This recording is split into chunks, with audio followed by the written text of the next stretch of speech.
So the title of my talk is The Common Good is a Thing. And what I want to do is get to a specific definition of the common good so we can think about what it requires and we can evaluate the world around us in terms of how well it's set up for us to actually serve and achieve the common good. So the common good, most people are for it and have only a vague idea of specifically what it involves. What I want to do today is talk about specifically what the common good is as a particular kind of good that concerns the good of an entire community and requires certain ways of acting in order to achieve it. And I want to draw from Catholic social thought to fill in that definition, to talk about how the Catholic Church understands that, and what Catholic social thought contributes to these broader debates. This is of interest to anyone. It's the common good. It's of particular interest to us here at the University of Dayton because of President Spina's visioning process. We committed ourselves as a university to being the university for the common good. So I'd like to start with a story to illustrate the common good. So imagine it's your job to pick up your little brother or sister, or maybe you're older and it's your son or daughter. They're at school late at night. A dance is just let out. And you pull up and there's a whole crowd of other older siblings and parents picking up kids there. And very quickly they all get in cars and they drive away, and it's just your little brother or sister or your son or daughter and another kid, and there's no car for them. There's two people left. So you can take your child home, but that other child is left sitting in the dark, right? Most of us, our gut response would be to wait with the child until their ride comes and takes them home, right? We wouldn't think twice about it. It's something we'd do for them. Let's think about that gut response. What are we actually doing there? Well, one of the things we're doing there is we're helping another person, right? We're sacrificing for them. We want to get home and finish streaming whatever we're watching. We want to get home and be warm, whatever. We're sacrificing for them. But we're doing another thing. We're contributing to a community where children aren't left alone in the dark, right? So we're helping the community. We're making a certain kind of community by sacrificing for another member of that community. So it's an interpersonal sacrifice. It's an interpersonal good, but it's also a social good. That's the common good right there. We're contributing to the whole. But notice as well that when we make that kind of community, it's not simply helping another person. We're making a certain kind of community that we dwell in. Because someday it might be us racing to pick up our kids stuck in traffic and late and worried they're stuck in the dark. So we're making the kind of world where people help other people out, where people take care of children that are in a bind. That's the common good. It's something we contribute to. It's not just between us and another person, although it generally is. It contributes to the greater social whole. It's not just a social obligation, though. It's something we receive back from. We flourish in these communities. That notion of communal obligation and communal flourishing is central to the common good, and I want to develop that through the rest of my comments here.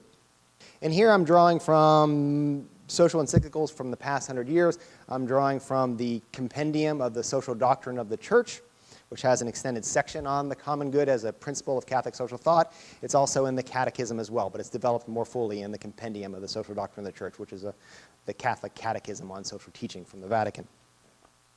The common good is the good of an entire community. It's not the sum total of individual goods. It's not the aggregate of our private flourishing. It's not the greatest good for the greatest number. It's the good of the whole. The common good refers to kinds of goods that we can only achieve together. The common good often requires sacrificing or subordinating our own desires and needs to the rest of society, but it's not simply some greater good, which is often confused with, that overrides the needs and rights of individuals.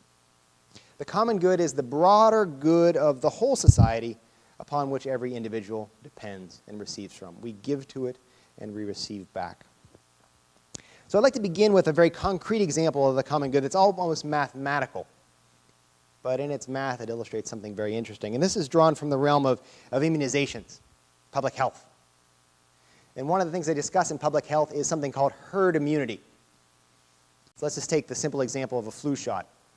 If you get a flu shot, as an individual, on a good year, this last year wasn't a good year, but on a good year, it's going to cut your chances of getting the flu by about half. We'd like to think it's a lot more. 50% less likelihood of contracting the flu when you get a shot. But we aren't individuals. We don't live as individuals, right? Think about where you are right now. You're surrounded by 6 to 8 other people. You're sitting through a class. They're breathing. You're breathing in their breath. If they have the flu, that's how you get it, right? We live in classrooms. We live in families. We live in churches. We live in workplaces. We're mixing together as social creatures all the time. Communicable diseases are social creatures too. They depend upon our sociality to thrive. So influenza lives in us. It lives in pigs. It lives in ducks because we all live together, right? And it flourishes in those communities. When you get immunized, when the person next to you get immunized, it's not just for your own good. It's for everyone's good. If I'm immunized and I'm standing next to you, I'm not going to give you the flu. If 6 people are sitting around me and they've all been immunized, the person 3 feet down, probably it's not going to spread to me. That's herd immunity. The greater proportion of a community that's immunized, the rate of protection increases exponentially. So for influenza, if only 1/3 of the community is immunized, you begin to see herd immunity effects emerge. And between 33 and 44% of the community is immunized, the actual protection rate is something like 90% for the entire community. So by getting a flu shot, I help myself 50%. I contribute to this greater social whole. And our immunity reaches up to 90% very quickly, just because we're all sharing in that responsibility. Now, what's great about this example is it's a truly social good. I can't pay more money and get extra shots to jack up my immunity to 90%. I can only do it if we all share together in that responsibility. By being part of a community that's immunized, I share in that shared herd immunity. There are members of the community that have illnesses that prevent them from being immunized. I help them by getting the shot. I'm giving to them something they can't do for themselves. That's almost mathematical illustration of the common good. It's something we give to, it's something we sacrifice to, and it's something that gives back to us. A more technical example of a public good for the Catholic social tradition is justice. To be a just society. To be a just society requires that you treat every member of that society fairly and equally, addressing their needs and concerns, treating them well, treating them fairly, right? It's not a just society if members of that society are excluded from the circle of justice. If there's racial exclusion, if there's economic exclusion, if the vulnerable are excluded, if the unborn are excluded, that is a fundamentally unjust society. You don't have a just society when you have a gated community, right? That is just for us. It's not a just society, it's a circle of protection that's just drawn too tightly. So justice requires that we respect fairness and the needs of all. Now that requires sacrifice on our part. But we receive back from living in a just society, in a world where might makes right, where the powerful get their way. If we're powerful, that's good until we're not, and then it's a society of thieves. Right? A just society gives to all of its members. It protects all of its members. Even if that's inconvenient for us at times, we actually flourish under those conditions. The common good involves many dimensions. So I've just given you a medical one, I've given you a legal one. It involves many, many dimensions. And the fullest definition that we have of the common good in the Catholic social tradition is from the Second Vatican Council document, the Pastoral Constitution on the Church in the Modern World, Gaudium et Spes. And there it defines the common good as, quote, the sum of those conditions of social life which allows social groups and their individual members relatively thorough and ready access to their own fulfillment. So it's all those conditions that enable individuals and groups to flourish together in society. This quickly brings us into questions that the Catholic social tradition speaks of in terms of distributive justice and social justice, which is the measure of the justice of an entire way of organizing society, the justice of the whole. Let me give you an example of what this looks like. We are all interdependent, and we live, us right now, right here, in a society that's marked by profound inequality. The common good demands that we work for the just flourishing of all, including those who are left out. This is a moral obligation, but it's also a question of our own flourishing as well. We speak right now, in this room, within miles of parts of our community that are poor and have significantly less educational resources than other parts of our community. There are schools within 2 miles of here that are some of the best schools in the United States. There are schools within 2 miles of here that are some of the worst schools in the United States. The children that go to those two different schools are equally brilliant, have just as much to contribute in both situations. Yet some of them, because of where they're born, who their parents are, who their great-grandparents were, who their great-great-grandparents are living in situations where they're unable to reach their full fulfillment and flourishing. So we have a moral obligation to help them. But look at this. It's not just about them. By their lack of flourishing, when they're denied their chance to be truly who they are unable to contribute to the society we all share in. Now, there could be a boy or girl 2 miles from here who is brilliant, who could be a great biochemist, who might invent the next class of antibiotics, which we need desperately, which I might need in my old age, right? But she right now is from a poor family in a poor community in a poor school, and she'll never reach her full potential. And she never gets to invent that, right? So she's been denied her flourishing, but we are denied her contribution to society. Right? So the common good is about an obligation to the full flourishing of all that enables us to receive from the full flourishing of all. Care for the excluded, in the end, serves everyone. The common good is not a zero-sum reality. We all flourish more together. It's not me versus you. It's not us versus them. When everyone can flourish and participate and contribute, everyone flourishes and participates more. It's not a zero-sum game. That's one of the key insights from the Catholic notion of the common good that the world desperately needs to hear, right? It's not a zero-sum game. We flourish together or we fail together. So how do we achieve the common good? In the Catholic tradition, or the Catholic intellectual tradition, which has its roots in Aristotle, the common good is the realm of politics. Now, we live in a time that's deeply cynical about politics, where to say something is political is to say that it's divisive, to call somebody a politician or being political is to say they're cynical and manipulative. But there's this ancient tradition, which humankind desperately needs, and which actually can never really exist without, that politics is a profound calling to seeing to the shared good of a community. The Catholic vision of politics envisions the government's job as coordinating and balancing the community's needs, the myriad needs and interests of all the individuals and all the communities within a broader society. So this common good of all can emerge from coordinating their interests.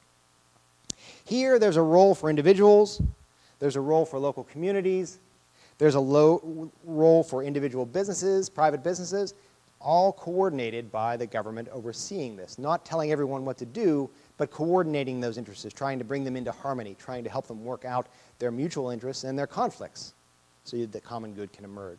So government's role in the Catholic social vision is one of coordinator and harmonizer.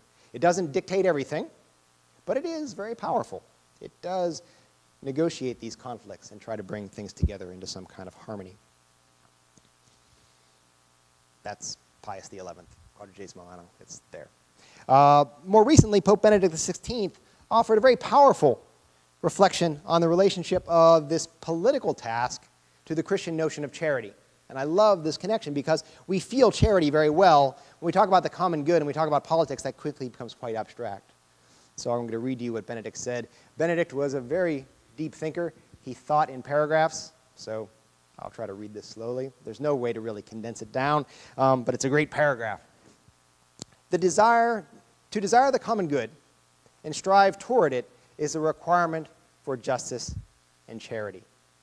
To take a stand for the common good is, on the one hand, to be solicitous for, to care for, and on the other hand, to avail oneself, to make use of, that complex of institutions that give structure to the life of society, juridically, civilly, politically, and culture, making society a polis or a true living city.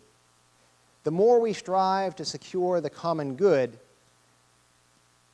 to secure a common good corresponding to the real needs of our neighbors, the more effectively we love them. So what he's saying in the end there is to love our neighbor involves interpersonal relationships, but ultimately it requires building a set of institutions and protecting and preserving the institutions that serve the common good. Charity is found there as well. And our obligation to one another in a society involves seeing to the structures of society, not just between individuals in need. Benedict called this, quote, the institutional path. We might also call it the political path of charity that is no less excellent and effective than the kind of charity which encounters the neighbor directly. Right? So this is loving your neighbor by respecting social, legal, cultural, civil institutions and contributing to them by doing politics in a profound way. That's love for Benedict. So Benedict connects charity, something we can easily imagine and feel, I think, right? We can feel charity in our gut, to something that's hard to feel, which is the common good, which is dispersed, to politics, which often seems so cynical, right?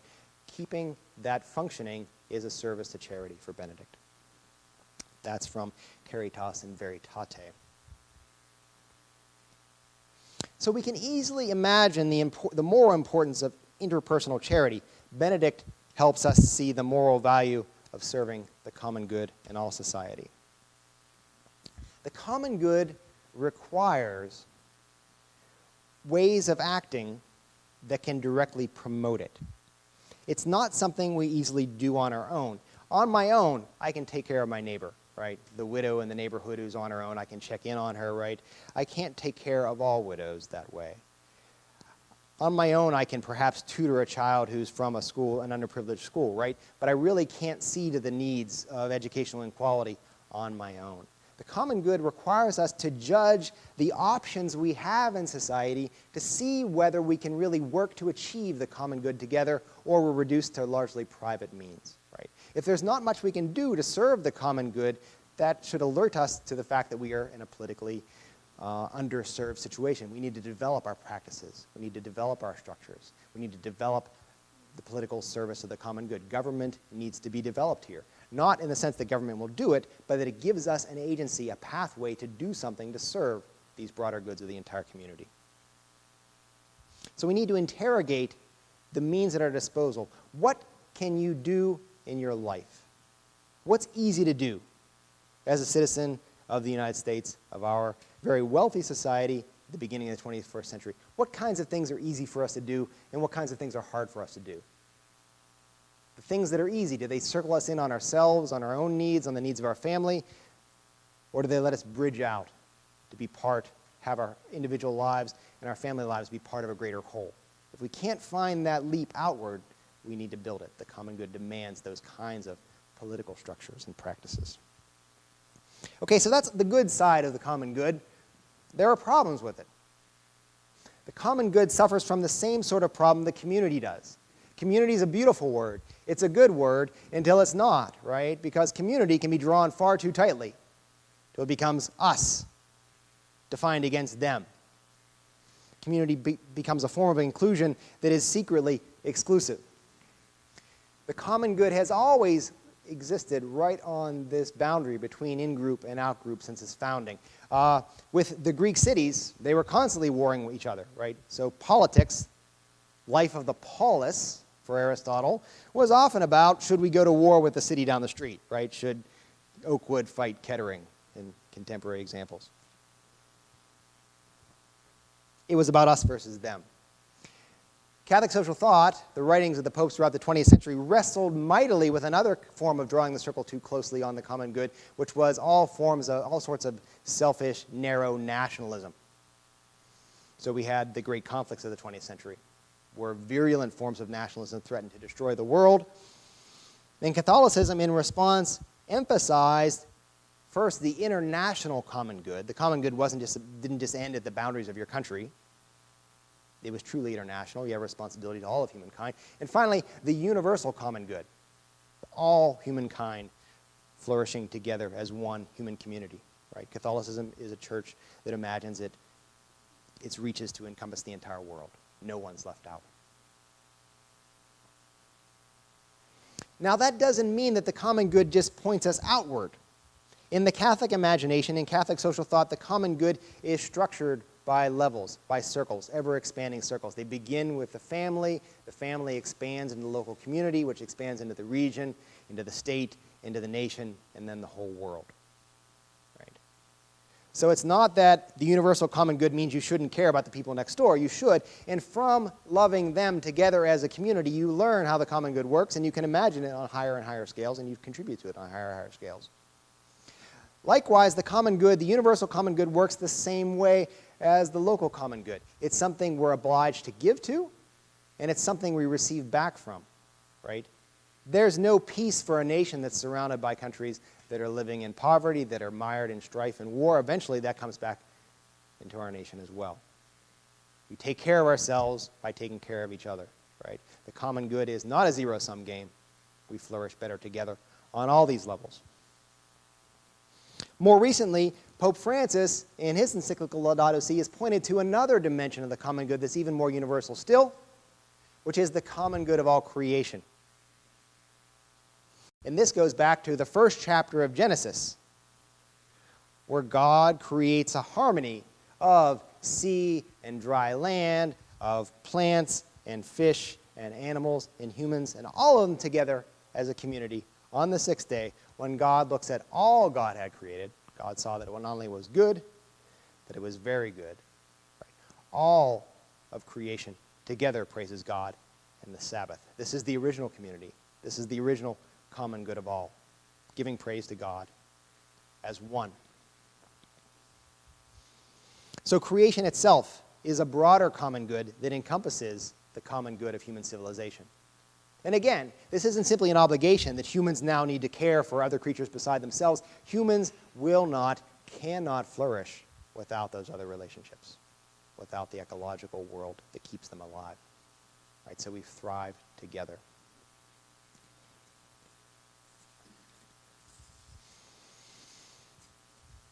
I'd like to conclude by talking a little bit about where Catholic social thought fits in within Catholic teaching. It's not simply the additional appendix to theology where the Church expresses its preference for kinds of secular politics.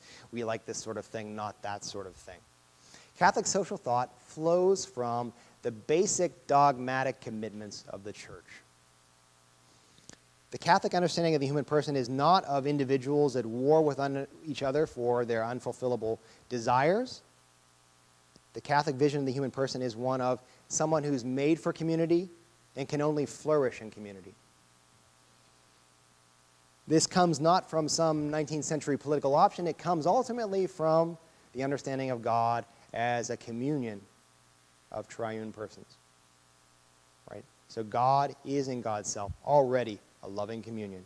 And then all creation, not just human beings, but all creation reflects the likeness of God's communion in their own relationships, in our own interdependencies. So for Catholicism, the fact that human beings depend upon each other is not a defect, it's not a weakness. It's a sign that we reflect the being of God.